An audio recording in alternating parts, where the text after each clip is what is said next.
When I was growing up as a kid, the big thing that we all worried about was the possibility of world-ending nuclear war. A catastrophic exchange of thermonuclear weapons between the two superpowers, the United States and the Soviet Union, that would end all life and all civilization on the planet. As that faded, as that concern disappeared, something sort of arose to sort of fill the gap, one might say, in the need for anxiety. Probably really what happened was, as the more pressing concern faded, other also important concerns were able to be examined. Probably the biggest of these was the idea of both biological warfare, biological terrorism, but also the possibility that an epidemic of some disease of incredible proportions would wreak amazing and unfathomable havoc on the civilizations around the planet.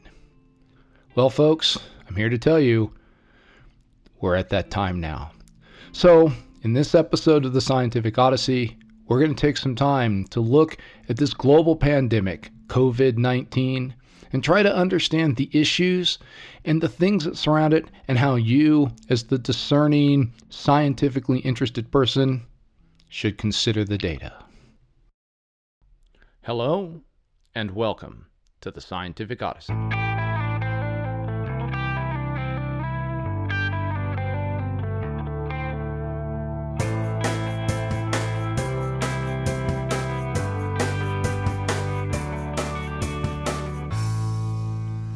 The Scientific Odyssey is a mini-part journey into the history and philosophy of science. My name is Chad Davies, and I'm the writer, host, and producer of the podcast, where we consider the ideas, processes, and results of over 2,500 years of scientific inquiry and discovery. The Odyssey Unscripted, the COVID-19 global pandemic.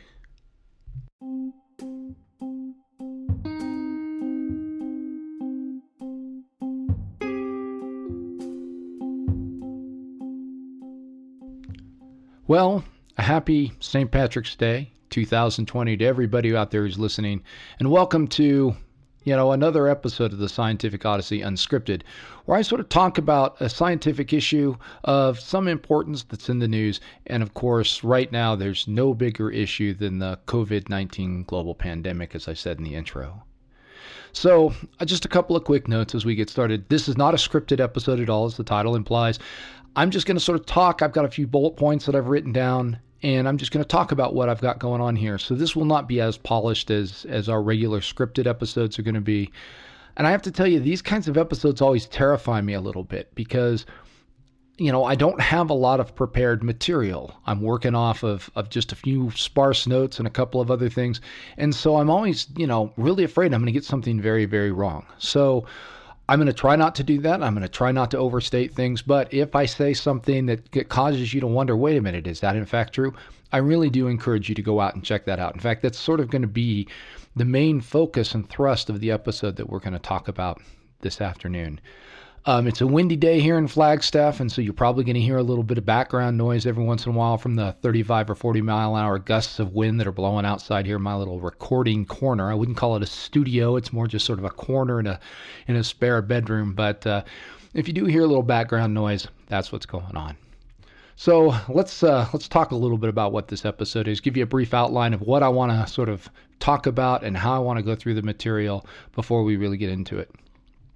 I'd like to start out, I think, with just talking about what the virus is and about kind of how viruses work and what's going on with that and why this is as big a deal as it is for a lot of people. I want to talk a little bit about some of the historical pieces because, this is a history and philosophy of science podcast, so we've got to throw a little history in there a little bit. And then I want to start talking a lot about some of the science that goes into all of this. And then once I've done that, kind of focus more on the idea of what you should do with the information that you're receiving right now. I know you're probably receiving 1,000 different pieces of information that range all over the spectrum, and I want to kind of put a little of that into context, and then finally sort of how to respond to some of that. And so that's kind of our outline as we go through this today. There's going to be a fair amount of material, I guess, and I'm going to move through it fairly quickly. So just try to sort of stay with us. Hopefully this podcast won't end up being an hour-long podcast like our last Unscripted episode was. It'll be a little shorter. So let's get right into it. Let's talk about COVID-19. COVID-19 is a virus that's part of what that name means. The V in the vid, it stands for virus. And so let's talk a little bit about what a virus is. Basically, biologically, a virus is a packet of information and nothing more. For a while, there was debate in the sort of the biological community about whether a virus was a living thing. I think the consensus has come down to that viruses are not living organisms in and of themselves, but what they can do is they can carry information that when they hijack living organisms can be used to get the living organisms to do things that the virus wants. A great way to sort of think about this is that computer analogy, and that is, when we talk about a computer virus, it's just a chunk of code, but when it takes over the computer and gets the computer to do something that virus wants the computer to do, then that virus becomes an active thing. Same thing here. So what you basically have in a virus is you've got this bunch of organic material.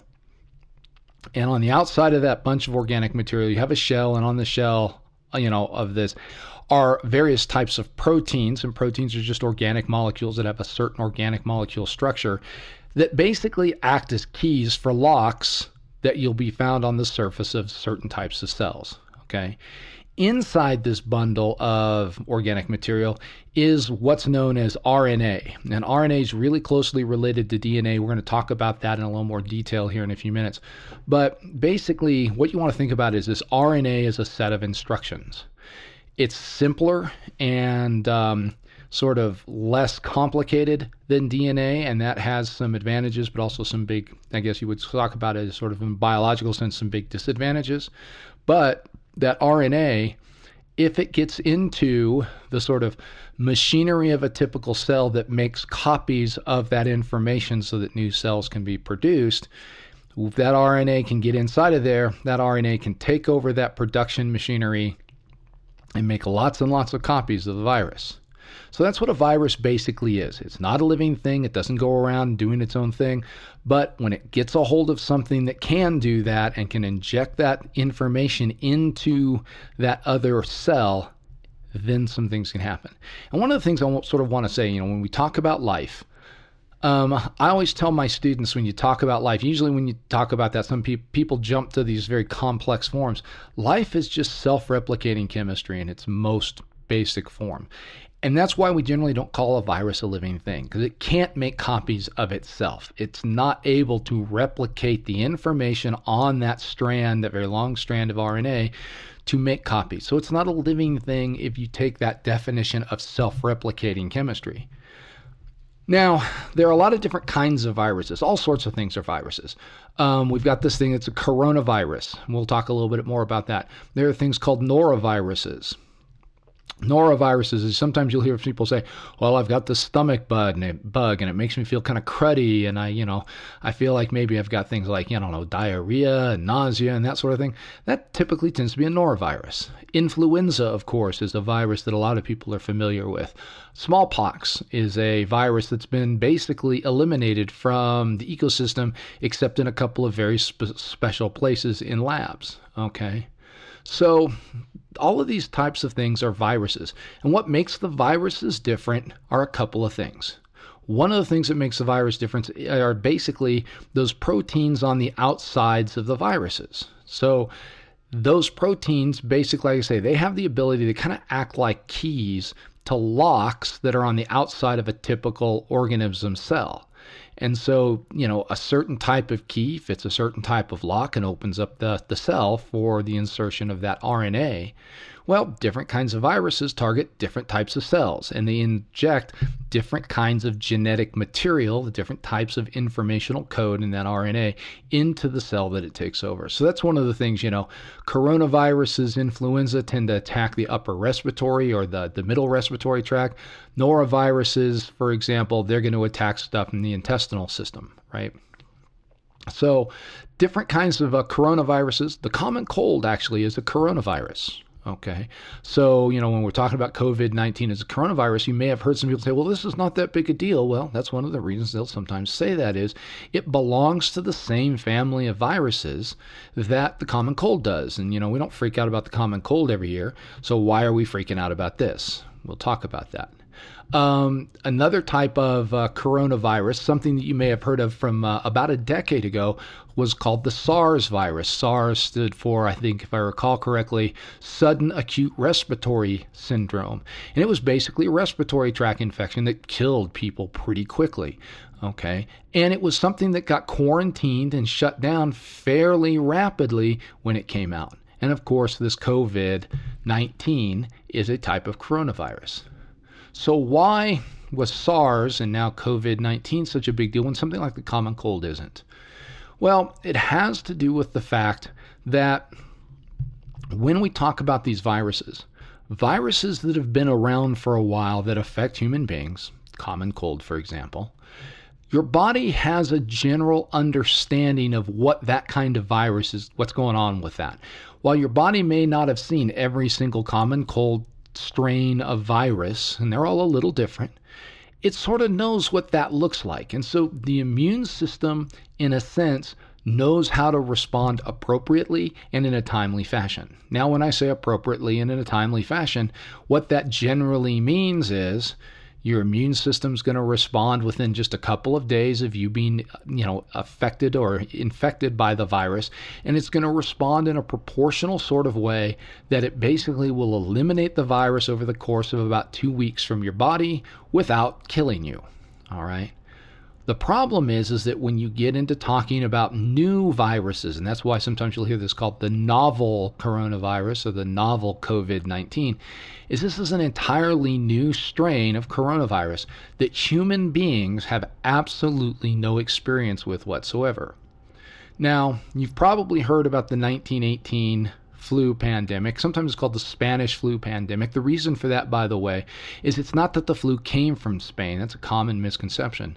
But rather, this flu virus, which probably originated in the United States, and, some of the things that I've seen, I've read, suggest in maybe southwest Kansas, but there are other, hypotheses out there about that. But that this virus, when it goes over to Europe, and mutates into a really deadly form and starts killing a lot of people, the war powers, right? Great Britain, France, Germany, Austria-Hungary, these countries, they have massive levels of censorship on all of their newspapers. And so anything that's negative doesn't get published. Well, Spain's not in the war. Spain's a neutral power. And so as this flu pandemic spreads into Spain, you begin to see reports of people getting sick, people dying, those sorts of things in the Spanish newspapers. Some of those Spanish newspapers, of course, that reporting makes it back to the United States and into other countries, and thus this pandemic in 1918, 1919 gets attributed as the Spanish flu for a long time. The thing that was interesting about that, one of the ways you sort of characterize influenza viruses are by looking at the two types of proteins that are on the surface of the virus, and that those things are generally given a letter number code. And so that 1918 flu virus was what was known as H1N1, and that's because that was the combination of the proteins on this. And human beings had never seen it before. It had never been a type of flu that had jumped from one species, maybe swine, into human beings. And so when it hits human beings, the human immune system doesn't know what to do with it. Okay? And so there's absolutely no immunity to this whatsoever. And at some point, and we'll talk about why in just a moment, this virus mutates into something that when it releases that genetic material, the human immune system massively has to respond to it, thinking it's an incredible foreign invader. And it turns out that many, if not most of the deaths caused by that 1918 flu virus were actually caused by the fact that the human immune system overreacted and did massive damage to the cardio, or I shouldn't say the cardio, but the pulmonary system of the human body. That's the issue with this COVID-19 thing. The COVID-19 virus, it's a coronavirus, body's seen these things before, but it's not seen this type of strain. And so the human immune system doesn't really know what to do with it. And so at first, the human immune system kind of ignores it, says, well, we're not sure what this is. We don't know what to do with it. And that gives the virus a chance, and turns out for about 5 days, it's pretty, the human body is pretty asymptomatic. You don't get that sniffly nose, cough, sore throat, all of that tells you, wait a minute, you're sick. You need to stay away from people. And that's actually a great evolutionary advantage for the virus, because that means you carry the virus around and spread it to other people for about 5 days before you start getting the symptoms that say, gee, maybe I ought to stay away from folks so I don't give them this horrible thing I'm experiencing. Okay. The second problem, though, is, especially in people whose immune systems are compromised and are a little out of whack, either one, they won't see it. Okay, their immune systems just won't respond to this very well at all, and so it'll just keep multiplying, keep taking over cells, and eventually cause pulmonary collapse. Or in younger people, and in certain places, as I read an article here recently that in France, 50% of the critical cases that are arising from this are arising in young people. And that's because their immune systems are looking at this and going, oh my gosh, this is really terrible. We got to do some major something about this. And the immune system's causing part of the problem. Okay. In either case, it's the novelty, in a sense, of this virus in the human body that's the problem. Okay. And that's why this isn't like the common cold.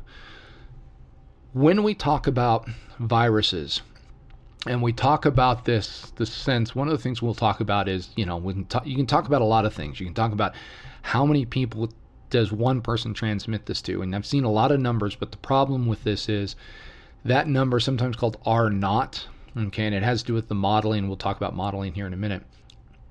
A lot of that number has to do with just how the social interactions take place. But typically, all other things being equal, this thing has about a 2.5 R naught, which means you go through your daily life, you do your stuff.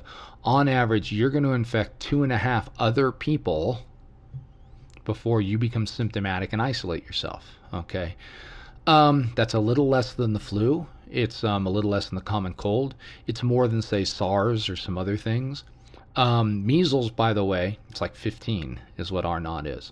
Okay. And so that's one of the things that you can sort of talk about with this stuff. But it's the thing that's really interesting or troubling about this is when you talk about what the mortality rate is. When someone gets this, in a sense, what is the percentage of people who get this thing that end up dying from it or complications that it causes? So when you look at this, as one public health official that I spoke to last week said, anytime you start talking about a disease and it's within you start talking about percents, that's a huge, huge deal. Okay. So when you talk about seasonal flu, for example, mortality rate in seasonal flu, which is startlingly high, is 0.2%.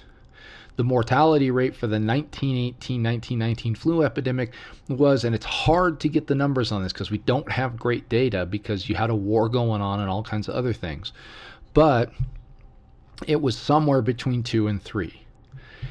This thing right now, this COVID-19, looks like the mortality rate as of today, when I went and looked at the numbers today, is about 3.5, 3.7%. Now, as we know from the data, this tends to be clustered in what we call high-risk individuals, much more than it is in typical, average healthy folks. But that's an enormously high number for a typical respiratory type disease. You just generally don't see that at all. And one of the things that I like to say, if this is higher than that 1918 flu virus, and that 1918 flu virus, I've seen numbers between 20 and 40 million people die of that. Not just get sick, die. And so you can understand why, if the mortality rate of this is that high, and it is what we would consider a highly infectious disease that can be transmitted between humans, human to human transmission, that becomes a real issue. Okay, and so that's what's caused what we might call this pandemic response that we have seen worldwide. Beginning in China and then moving to a number of other countries, and kind of the other big country that's been affected, of course, is Italy. What you've got is this sort of a response that says, hey, we've really got to lock down on this. And there's a lot of really interesting things about how you decide what would be thought of as public policy with the relationship to dealing with this. One of the things we don't do is we don't shut down the world because it's flu season. We don't shut down the world because it's cold season. That's just not something we do. Part of that is because the mortality rate's much, much lower. Part of that is because the ease of spreading the disease is a little bit lower with some of those things. But, a lot of this has to do with how you think about what we would call sort of how do you treat those really acute cases. And so I want to talk a little bit about some of the, we've said a few things about the 1918, 1919 flu virus and some of the historical data. We get historical data on this stuff a lot nowadays. The big test cases early on where there were a couple of flu pandemics back in the 1950s and 1960s. Before I was born, I remember my parents talking to me about this when they were younger, what was called the Asian flu. And there was a big Asian flu scare. And I want to say it was 1958, 1957, somewhere in there. And this is a place where I probably got the date wrong, so please forgive me. But that was a big flu epidemic. Okay, that swept across the United States. And there were a lot of public policy decisions made. But we also got a lot of data on how do you deal with this stuff and what's effective and what's not. And so what happens is when you start looking at this data, you begin to see some really interesting things in terms of how you deal with what's called the epidemiology. In other words, the study of epidemics and how they progress and how they spread and how you mitigate, how fast all that happens. And one of the things that came out of the 1918, 1919 flu epidemic and then these later epidemics is this idea, and you hear a lot of this, what's known as social distancing. And probably the best case study for this comes from the 1918, 1919 flu epidemic. When you look at data from Philadelphia, which was the initial entry point in the United States for the flu, for that Spanish flu virus as it was called, Philadelphia got hit. It got hit really hard, and very quickly the number of cases overwhelmed what sort of healthcare system there was in Philadelphia. There was a huge spike in cases, a huge spike in severe cases. Deaths went through the roof, and Philadelphia, quite frankly, was completely overwhelmed. And only after that started happening did you see really significant quarantine level things instituted by the city government of Philadelphia. As the virus works its way west, as that begins to happen, what you begin to see, really quite interestingly, is when you look at, say, St. Louis, which is about a third of the way across the continent, right? When you look in St. Louis sees this thing coming. And so St. Louis, as cases begin to break out very early on, implements a number of public policy things that keep people from interacting. They close places where large crowds gather. So, no gathering for boxing matches or the horse races or any of the kinds of things that would have been very popular. Baseball is kind of canceled, which is, St. Louis, that's a big deal, right? Okay. You get these sorts of these policies implemented.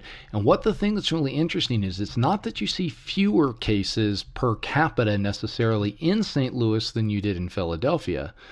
But what you see in the data is that peak is much, much lower. It happens later, it's lower, and it's much more spread out. Okay.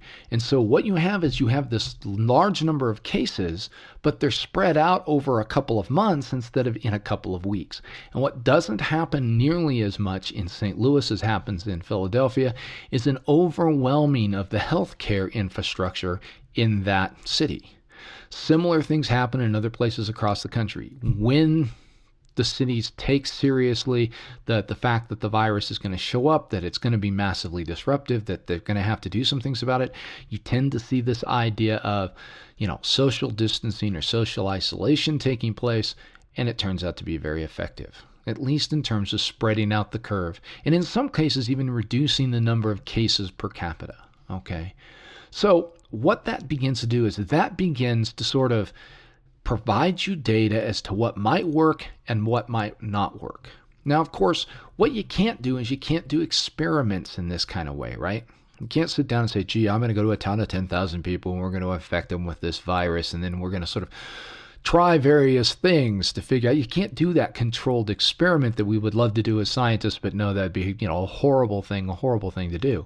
So instead, what we have to do is we have to rely, to get a sort of an understanding of this, on things like computer modeling. And I want to talk about a way in which these computer models can help inform things, and how that data that is gathered from these previous events can be used to, as what sometimes you'll hear it called, constrain or inform those models. So let's kind of talk about a model. And these are models that are actually, if we start with these simple models, they're actually not that hard to code. I can remember coding models like this when I took some computer science simulation courses when I was in college. So the idea here is that what you can do is you can sort of create a box, and you can put like a 1,000 points, marbles, whatever you want in this computer, simulation box. And that can represent a population.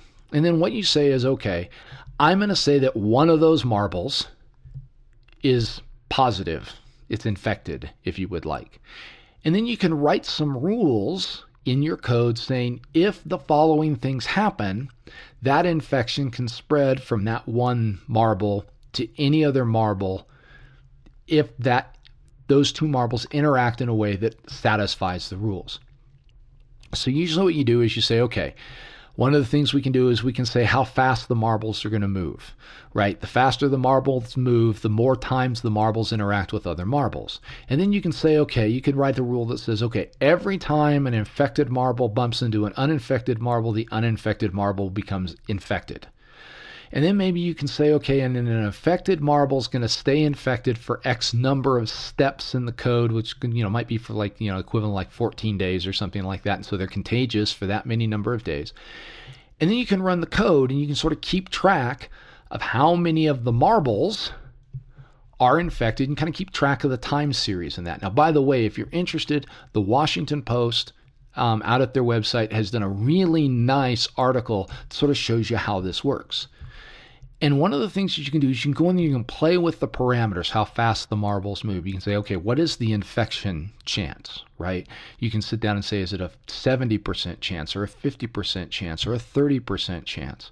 What you can do is you can sort of change the density of the marbles. You can put up barriers to quarantine some marbles from other marbles. You can do all kinds of things like that. And what that allows you to do is sit down and sort of get a sense of how this contagion, whatever it is going to spread through the marble population. And what you always do is you start with the very simplest model you can. Usually it's something like everything's moving at the same speed, and when one marble touches another, the other becomes instantly infected, and that infection lasts for X number of days. None of the marbles are taken off out of the box. None of that happens, and you just sort of watch that. And again, the first simulation at the Washington Post article does a great job. We'll try to link to that on our website. Then what you do if you are someone doing this modeling is you start to add complexity. And that's that idea that maybe the marbles move at different speeds. Or maybe you don't say that every marble has a 70% chance or a 30% chance, things like that.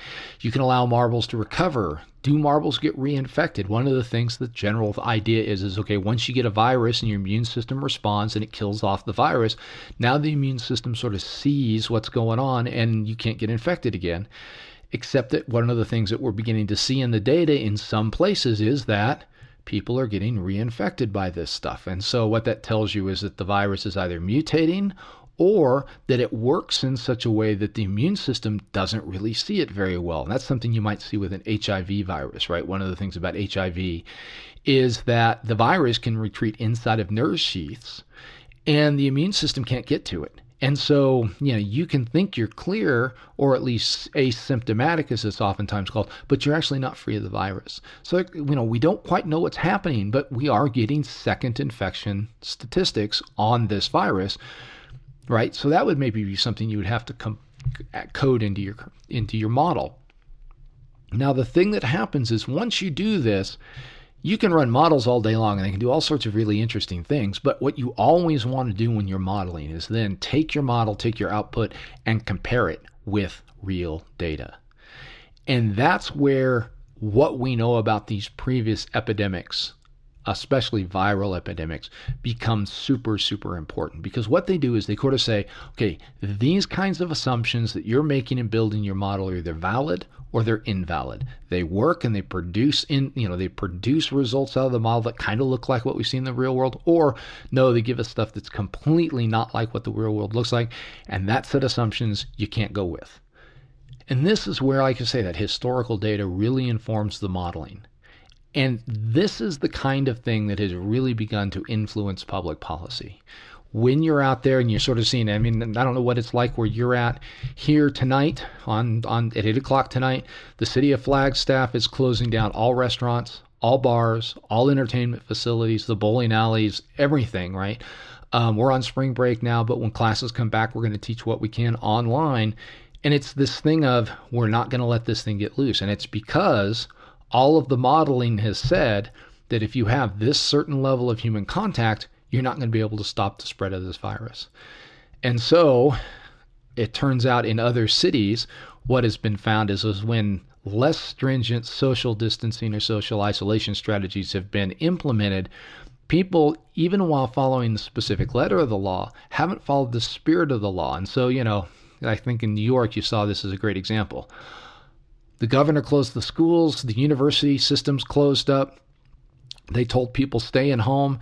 And then literally, within hours of that order, you had thousands and thousands of young people congregating at places of entertainment, at bars, restaurants, all of that. And all of a sudden you just get the sense of, wait, we closed the schools so that people would distance themselves, and people just found other ways to get together. So what they've done is they've closed all those other places as a way to get together, because the problem is if those people get together and you get this massive spike, you're going to overwhelm the healthcare system.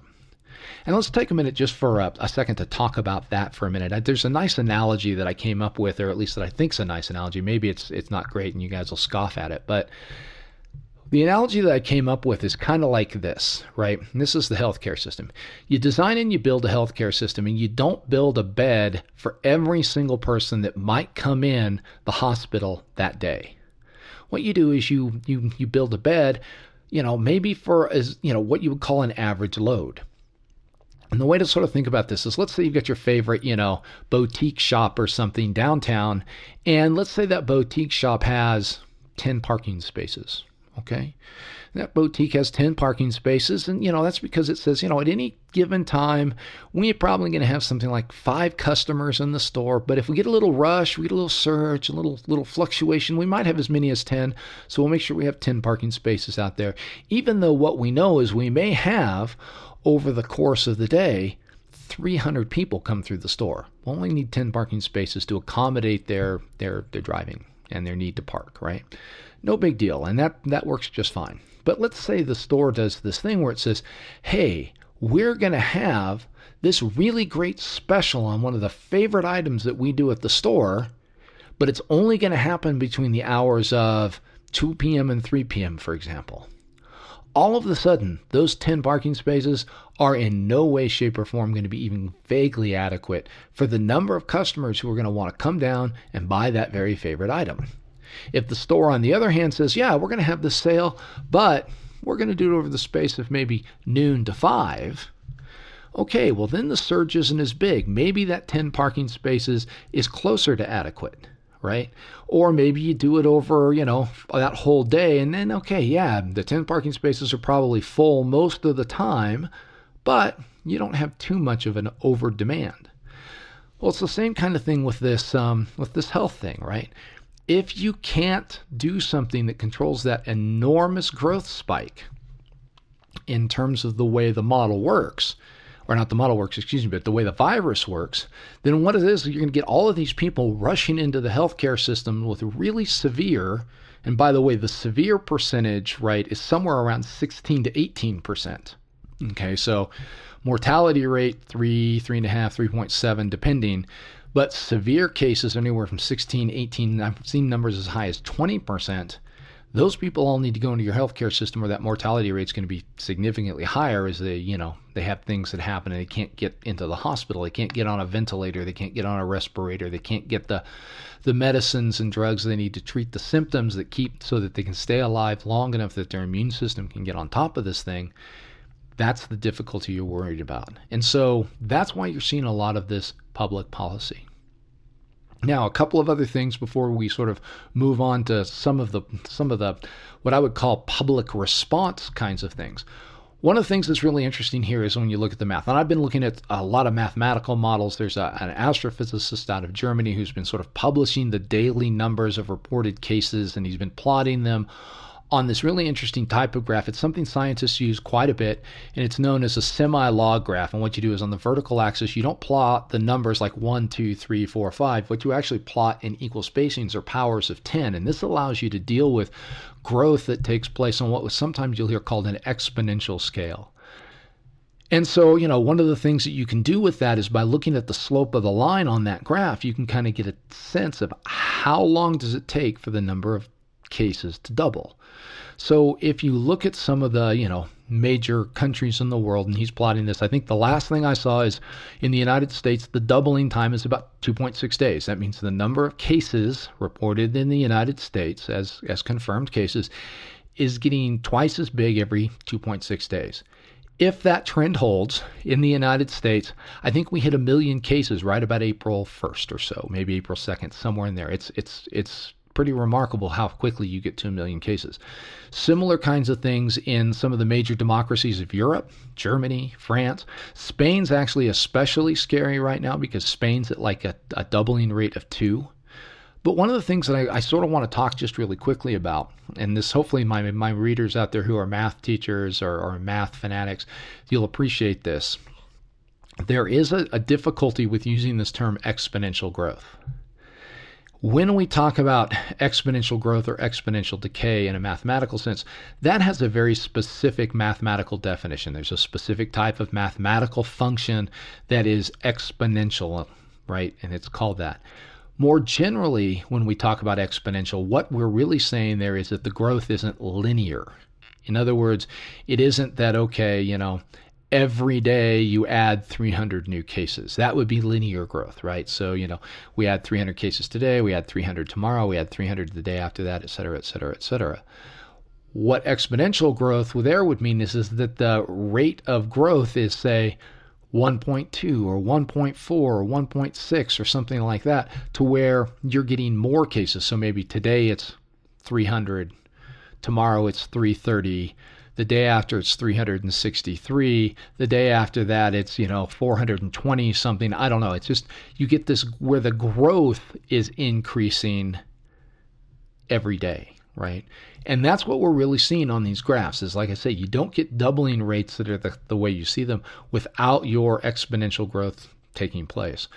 And so when you hear these things, understand that they're talking more generally when they talk about exponential growth rather than the specific mathematical function, at least as I understand it. So with some of that out of the way, let's go ahead and take a minute to talk a little bit about some of the other things about scientific practice. And so the first thing that I sort of want to say, and probably, this is one of the things that's been really interesting. If you've been out on social media and you've got a fairly wide social media network, you've probably seen or heard all kinds of reactions to this. I certainly know that I have.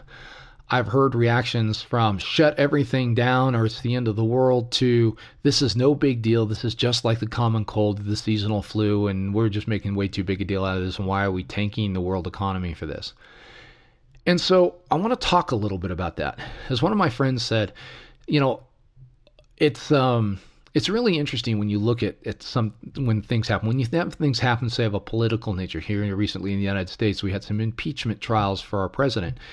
And, no commentary on that. But one of the things is the number of people that all of a sudden became constitutional law experts. He kind of noted that all of a sudden he had all of these friends who were constitutional law experts.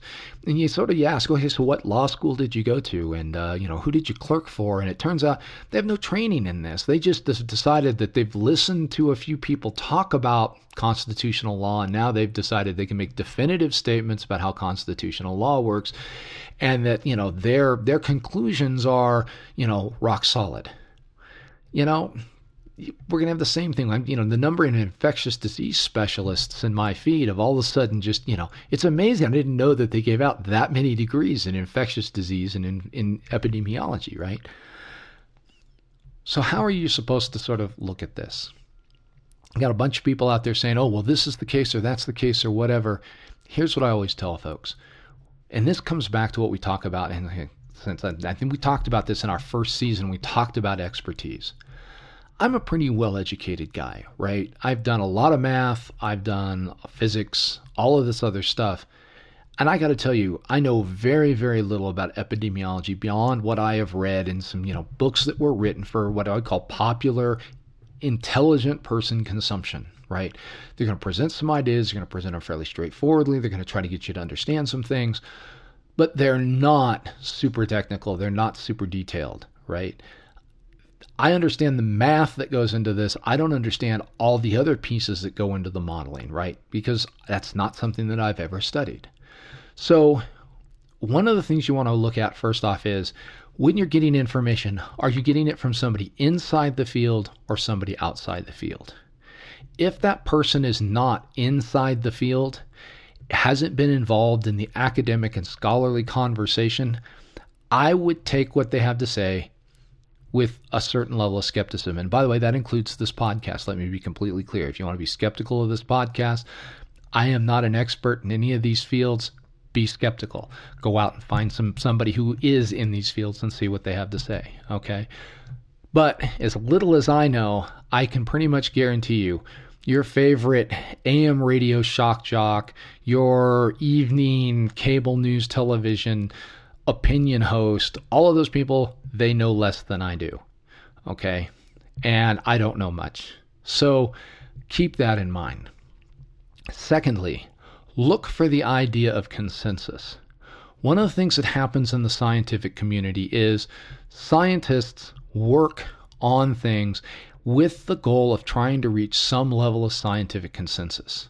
So if you look out there and you look at the people who are in the field, who are engaged in the research, who understand this, who have devoted their lives to getting a sense of what's going on, if they don't have a sense of consensus, okay, then that means the scientific waters are muddy and there's a lot more research that needs to get done. That happens sometimes. But then, conversely, if you see that the scientific community, in other words, the epidemiologists, the public health officials, all of those folks, the medical community, if they're all pretty unified around some position or some idea, that probably is a pretty good indication that the idea is really strong. Now, one of the things you got to be careful of, and this is what you'll hear a lot is, especially in media, is the sense in the media of trying to get to what's sometimes called media balance. And I understand what's trying to go on here. And that is that, in the media, we don't want to interpret the information. We just sort of want to present all sides. But the problem is that oftentimes when they present all sides, they don't present them in the weighted sense that they should. So a great example of this is I can remember back in the 1980s and early 1990s, which, for some of you listening to this may seem just quite crazy, when things like smoking in public places and inside of public buildings was just generally accepted, right? And the medical community was really beginning to understand the effects of things like secondhand cigarette smoke. Not just that they understood that smoking was bad for the person doing it, but that it was actually bad for the people around them, okay? And I can remember that there was this scientific conversation. And the thing that was really interesting is, for smoking, it was like, if you polled 100 doctors, 95 of them would say that smoking was really bad for you, and probably 90 of them would say smoking, secondhand cigarette smoke is bad for the people around you. The 5 people that didn't think smoking was bad for you, the thing you would see is you would see people who were, pro-tobacco, maybe you would call them, folks would say, well, here's this doctor over here, and he says that, there's no long-term health effects from smoking, and you're going to be fine if you smoke, et cetera, et cetera. Yeah, that guy was there. And we're talking in a minute about maybe why he said that. But, that would happen, and people would say, well, gee, there's this doctor over here. Well, yeah, that's one doctor, and he's probably got 4 friends. But it's like the commercials, 4 out of 5 dentists recommend. Okay, I don't know who the 5th dentist was, but if 4 out of 5 recommend something, that's pretty strong consensus. The consensus for things like smoking was even stronger than that, and this consensus about secondhand smoke was stronger than that. Same thing here. The consensus of the public health community is, right now, social isolation is the way to handle this thing. Now, are you going to hear some people who are going to say, well, maybe that's not the case or that's not what's going on? Yeah. And let's talk about why that happens and why people will believe the one person or the 5 people instead of the 95 people who are saying, hey, no, wait a minute, you need to not smoke or you need to socially isolate. First off is what I call the prevalence of bias and ideology. Okay.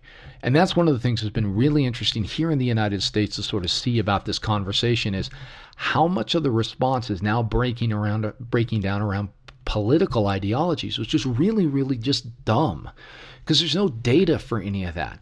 Being a Republican, being a Democrat, being a conservative, being a liberal, being a Tory, being in a Labor Party, but none of that, the physical world doesn't care about that stuff, right?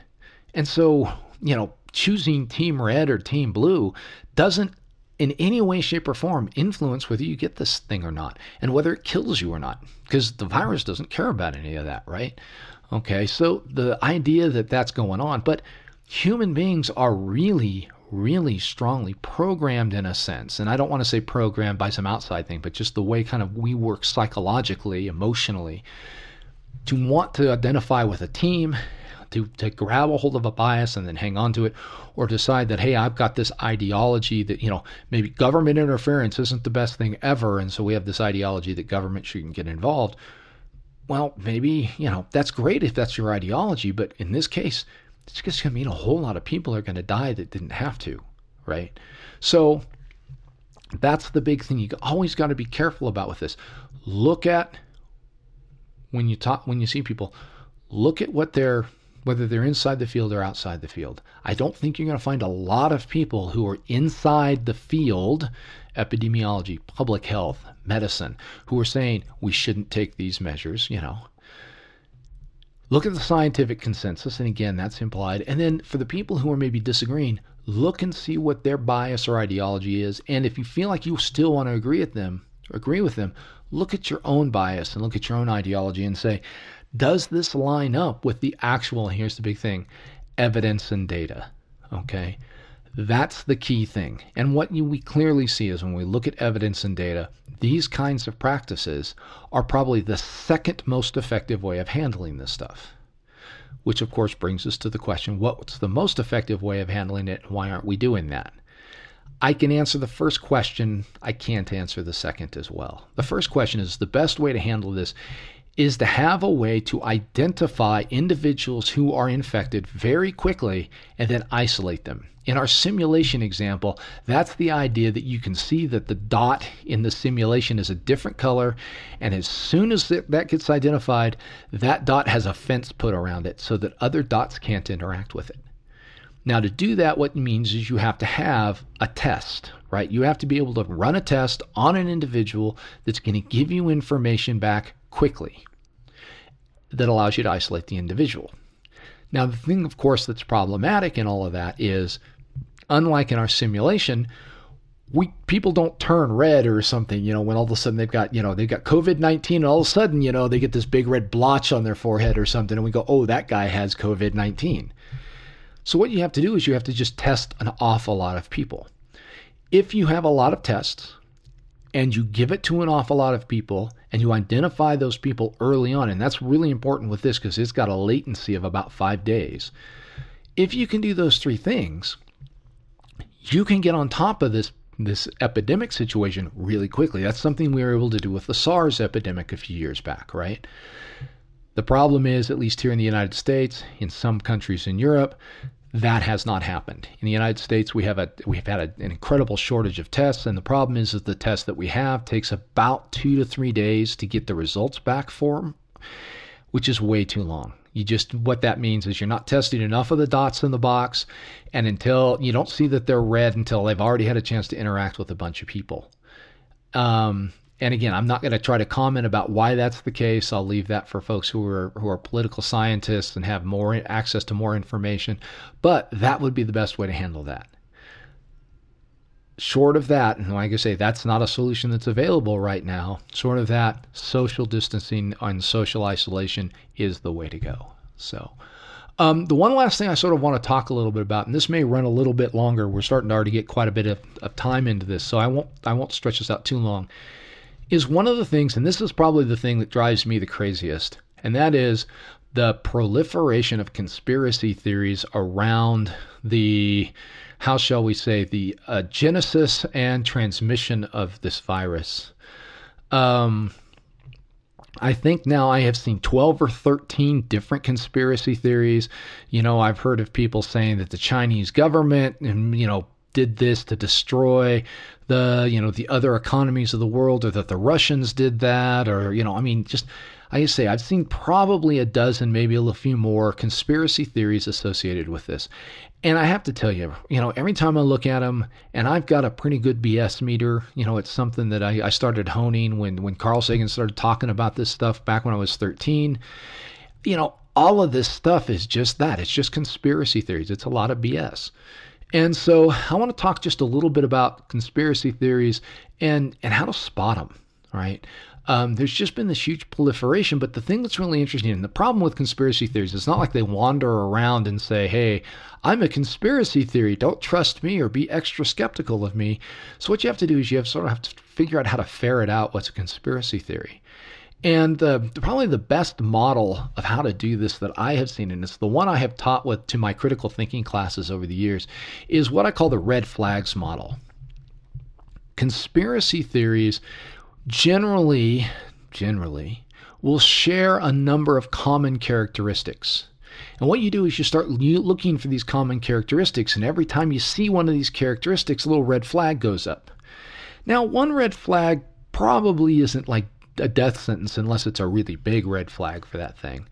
But when you start to see 3 or 4 of them pop up, that really should cause you to become extraordinarily skeptical of the conspiracy theory or of the idea of an explanation. So I want to kind of go through a few of these common things just to kind of give you a sense, and where I think, specifically where some of these really you can see in some of these COVID-19 conspiracy theories. The biggest one that you will see, whether these are UFO conspiracy theories or Illuminati or whatever, and by the way, every conspiracy theory eventually ties back to the Illuminati. If you don't know what the Illuminati conspiracy theories are, you can go look them up.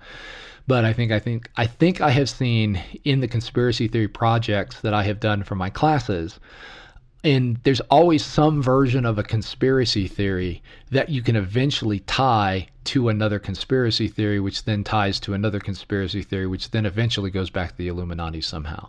I'm sure there's some place out there, and by the way, double extra gold stars and, a special mention in our next episode if somebody finds this. I'm sure that there's a conspiracy theory out there that says that this stuff, the COVID-19 virus, was actually being spread purposely by by the United States government using chemtrails, released from jetliners, and those government agencies are being controlled by this old money conspiracy group that's called the Illuminati. And what they're trying to do is they're trying to by the way, one of the things, if you ever want to do this, we did this in a class once, you can sit down and write a conspiracy theory about anything within about 20 minutes. I had a class do this. We had some political event or some natural thing happen. And within 20 minutes, my class had a fully formed conspiracy theory that seemed, at least to somebody who wanted it to be, seemed fairly plausible. Okay, so some things that you see in conspiracy theories. The big red flag that you'll see in most of these is some sort of what's called connect the dots. Okay, this is the idea that seemingly disparate events, things that don't necessarily have to have any causal connection to each other, all of the sudden have causal connections to each other. The person can connect the dots here and there and all of that. And it doesn't matter how implausible those connections are, they just connect the dots. When you see, like you say, that TV host that runs his or her opinion show, and they put some chart relating this to that, and they've got this big flow chart with 52 different arrows, that person's connecting the dots. Now, the way to deal with this is, it may be that some of those dots connect. It may be that they all do. But when you see somebody that does that and just says, here's a framework, and look, all this framework fits together, so it has to be true, you'll want to start asking for the evidence of the individual specific connections in that connection network that they've got. Say, okay, you say that these two things are connected. Show me evidence, not that it's plausible that they could be connected, but that in fact they are connected. Show me the evidence. Show me a document, a government memo, all of these sorts of things. You have to show that, and you do it for every single connection on there, because usually the way these things are set up, you start breaking 2 or 3 of the connections and the whole thing falls apart. Okay. A second thing that you'll see is this idea of an argument from small individual events to great big giant individual events. Okay. Sometimes I call it the small to big fallacy. Another thing that you'll see are superhuman agents, right? I call this the evil genius fallacy. That you see this all the time in TV dramatizations of conspiracy theories, where you've got some evil mastermind in their lair, and in their lair they're plotting out, and all of a sudden you find out that the heroes of the show go through 3 or 4 really implausible things, only to find out that it was all completely set up that would bring them to that individual specific location at that place at that time, at the will of the evil genius, right? If you watch Captain America Civil War, that's the whole premise of that movie. Great movie. I love it. But the fact that they're all going to end up there, in Zemo's predetermined place, so that Captain America and Iron Man will fight each other and it'll destroy the Avengers, that's great for movies. That kind of thing just doesn't happen. Nobody thinks that many moves ahead on the chessboard. All right. Incredible complexity is something that you'll sometimes see, that you've got this incredibly complex web of interactions and individuals all who have to work. This is the big one on the moon landing that I always talk about in the conspiracy theory. Do you understand how many people it would take to actually pull that off? Watergate had like half a dozen people and they couldn't keep that secret. The idea that, something like the moon landing and all the people that would have to be involved would be faked, that's absurd. That's just, but the idea that there's this incredibly complex and really, well thought out, multinational agency that sets up, okay, Don't get ahead of yourself, in a sense. Often that goes along with that is this idea of grand ambition. This is one that you see in these very frequently in these conspiracy theories with COVID-19. It's a conspiracy theory, or it's a idea that you've got this little thing, this little virus, and it's been genetically engineered and perfectly made so that it would crash the global economy the way it has, right, or its way it's going to. Right, this we're going to take down the whole economy so that something can happen, right? And there's something, if it's Russia, it's Russia's falling behind and the oil futures are dropping, and so Russia releases this virus out. Except that if you actually look at it, the virus is already out in the world before the oil futures thing dropped. All of that, Anyway, so that's the thing. The other thing is that, interestingly enough, oftentimes what you do is you'll see a lot of commingling. This especially happens in the connect the dots thing, right? Some of the dots will be factual. This factual thing happened. This person met this person at this place at this time. That's a fact. But then what you'll do is you will commingle that fact with some speculation. And the problem is that the person doing this doesn't really very well distinguish between the things that are facts and the things that are speculation, because it doesn't benefit their argument. And so what happens is you can be left with the idea that all of these things are factual, when in fact the factual things, well, yeah, they're there, but then there's all this speculation. Okay, why were they there in that place at that time doing this thing? All of that's speculation. You should treat all of the speculation pieces, obviously, with a ton of skepticism. Okay.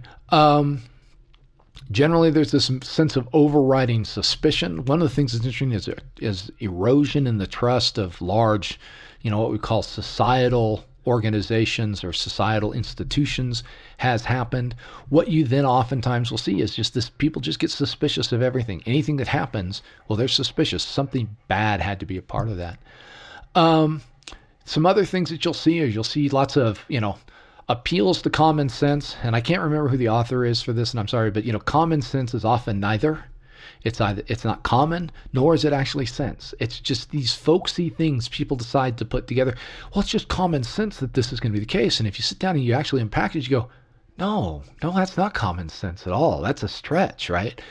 The other thing you'll see on this, in this whole thing is you'll see the person who making the argument say, well, you got to prove me wrong.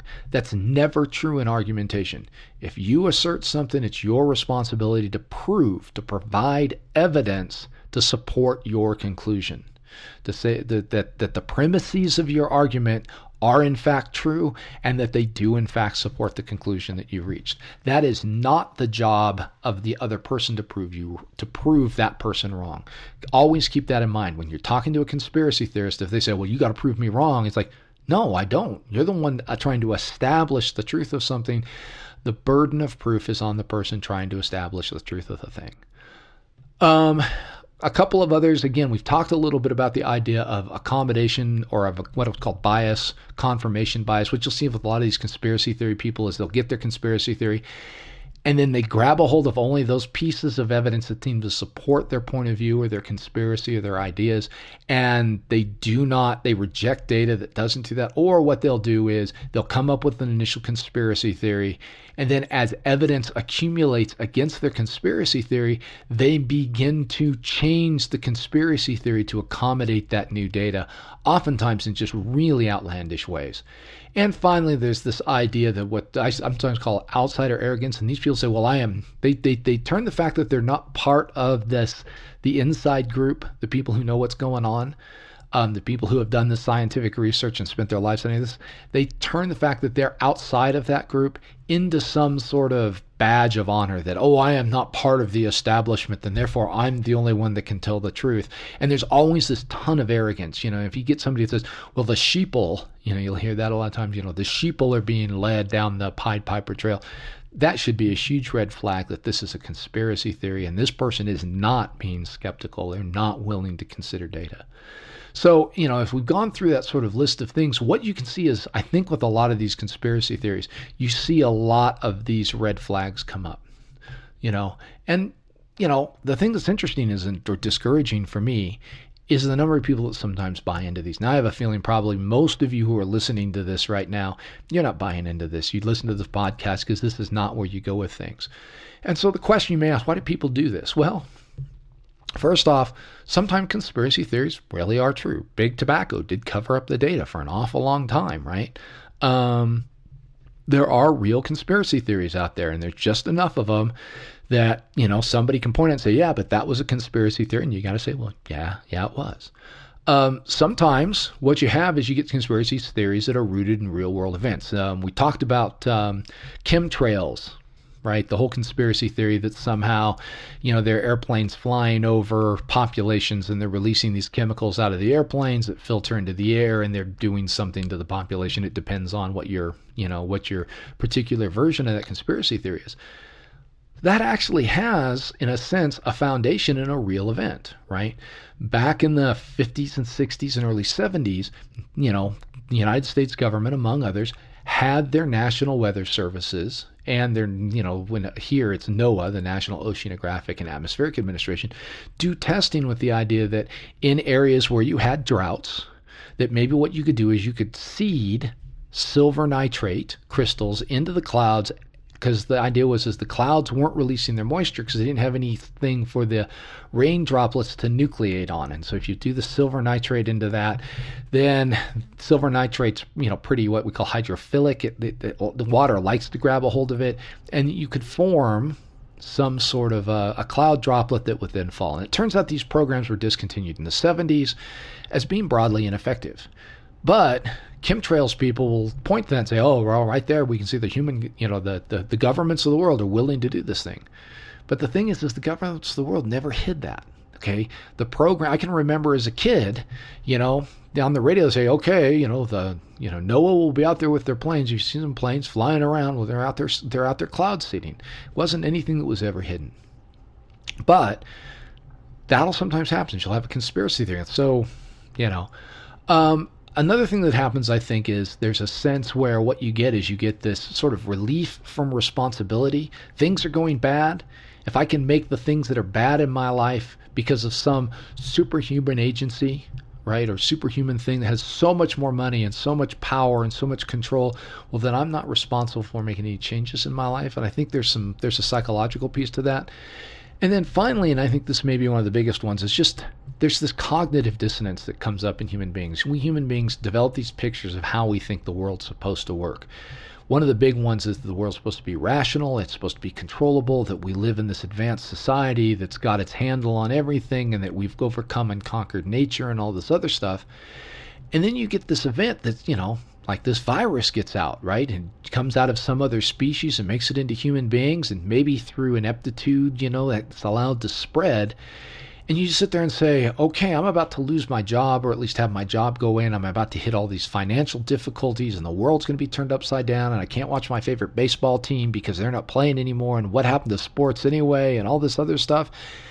And you look for something that resolves the cognitive dissonance of you expect that there to be this normal, rational, controllable world, and then you have this event coming out of that world that isn't those things.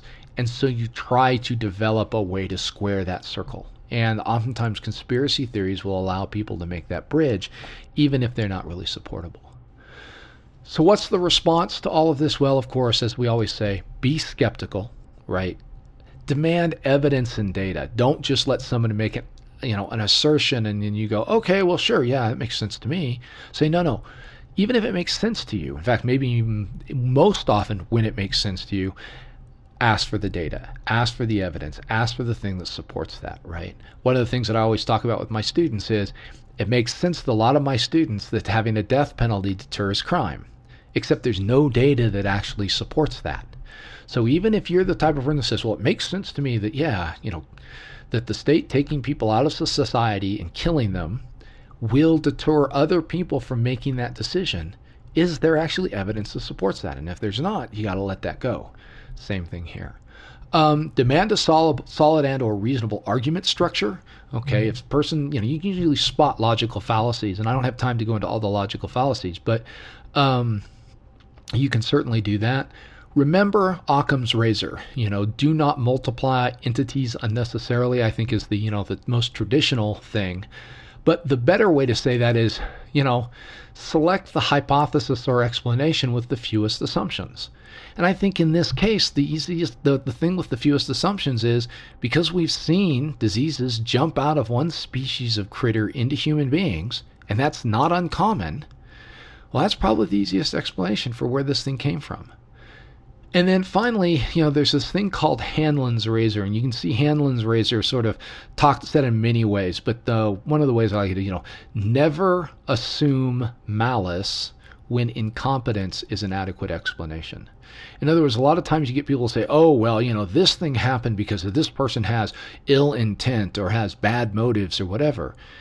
Well, sure, that's a possible explanation, but it just could be that they're dumb or incompetent, And if that's the case, well, that's the case. And, that's probably the more likely explanation. And so, when you're looking at these conspiracy theories, if you have to assume that someone has ill or bad intentions to make the conspiracy theory go, you got to sit down and say, could this just as easily have happened because somebody was just incompetent or arrogant or prideful or something like that? So, and I think if you apply those kinds of rules to the conspiracy theories around this COVID-19 pandemic, I think you'll find that most of those conspiracy theories don't stand up to close scrutiny. As we wrap up here, just a couple of things. If you want a few more resources, and if you're like me, you're going to probably be socially isolated for a little while, and maybe you want to get some information. There's several really good books out there just on infectious disease and epidemics, and I'll give you a few titles and authors here if you want to look at them. One that I've seen here recently, I have not read this one, but I've heard very good things about it. It's The Coming Plague by Laurie Garrett. I've had a chance to read The Great Influenza by John Barry, which was on the 1918 flu epidemic, but also on some really interesting stuff about the birth of the modern American medical system and all of that. I found that just really, really an interesting historical discussion. Flu, The Story of the Great Influenza Pandemic of 1918 by Gina Colada is very good. If you want to move out of the flu epidemic, The Great Mortality by John Kelly talks about the 1347 outbreak that it's just called the Great Mortality in history. We've kind of assigned the name of the Black Death or the Black Plague or something like that because of some of the symptoms of that disease. But does a wonderful, if you want to call it that, wonderful but horrible job of sort of chronicling the spread of that disease, which is very, very different than what you see in this one now. In the Wake of the Plague by Norman Cantor is also very good. And then the classic work on all of this is William McNeill's Of Plagues and People. It was written back in the 70s, and it was really McNeill's sort of discussion of all of these various plagues through the history of mostly the Western world, and just sort of what's going on and why they happen and how they break out and all of that. The book's a little dry, I won't lie to you. It's definitely a book written in academic prose. It's some places a little bit technical, but it's really, if you just sort of want to get an introduction to the best ideas, this has got to be the best one out there. So we're about an hour and 10 minutes in. I've gone way longer than I had planned to. Sorry about that. Hopefully you found the information here interesting. But we're going to try to wrap up. A couple of quick program notes. We'll get back to our series on the history of cartography and specifically looking at Roman mapping. I've got about half that episode written. I should have that out by the end of this week. One of the things that I've heard from a few folks is more content. Of course, if you guys want more content, I'm probably going to be at home for the next couple of weeks while trying to figure out how to teach physics online. I'm going to have some other time, so I'm going to try to get some more content out for you. We may have some shorter episodes. I've got some things planned. You may see some standalone episodes, which is not something we've really done a whole lot of, those digressions. We may do some of those kinds of things. Just stuff to get content out there so you guys have something to listen to if you're socially isolating and want to put some information into your head that isn't quite so panic-based or sensational or so anxiety-creating. I don't know about you, but sort of watching all of this and its effect on the global economy is not something I've enjoyed very much. So a few of you have said that you'd like to see or hear a little bit more about some of the things that we tend to do here. And so try to look for more content coming out. I'll try not to overwhelm you, though I'm sure some of you will very much want to just, listen to anything that we put out. You guys have been fantastic. I was reading over the show's reviews again a few days ago, and I'm just so stunned that you guys really enjoy the show, and I'm just so grateful. So to all of you out there, hang in there. I know these are tough times. I know it's really a lot of anxiety going on just in terms of what's going on with the unknown. But understand, good, smart people are working on this stuff, and we'll get answers, and we'll figure out how to deal with this, and things will turn around. We just have to try to remain optimistic about that. So hang in there and full sails on your journey.